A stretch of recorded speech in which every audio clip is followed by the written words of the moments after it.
is a segment where we take a look at a board game based on an IP, and I tell you if the IP and the mechanisms fit together. Today we're looking at 5 Minute Marvel, which is a board game based on 5 Minute Dungeon. Now, normally what I would tell you would be a game where they already have an existing game and they slap another property on it. That is not a good use of an IP. If the game would have fit that IP, then I think it should have been there from the beginning.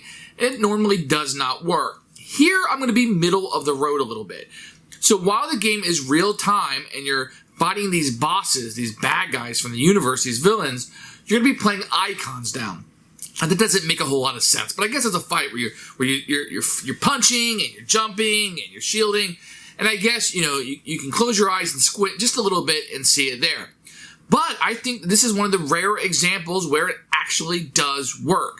I think it's a very strong between fighting the bad guys, and the mechanisms to fight is just matching icons, and that's fine. It could be rolling dice, it could be a lot of things that we've seen used. But you do progress through the villains as you're going through, and going from this over here, gotta go fight this bad guy, I go over here and fight that guy, and there's minions jumping out, and you got to take care of those.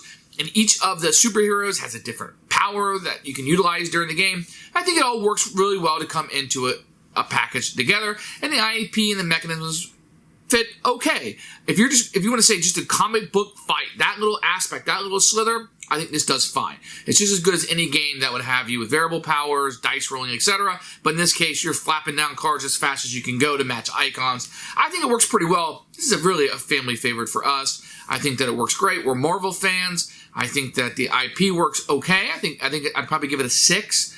Not the most thematic experience you're having, but it's real time and you're going through those fights, and I think that works just fine. So this one is one I would say if you haven't taken a look at, that maybe you should. And that's 5 Minute Marvel.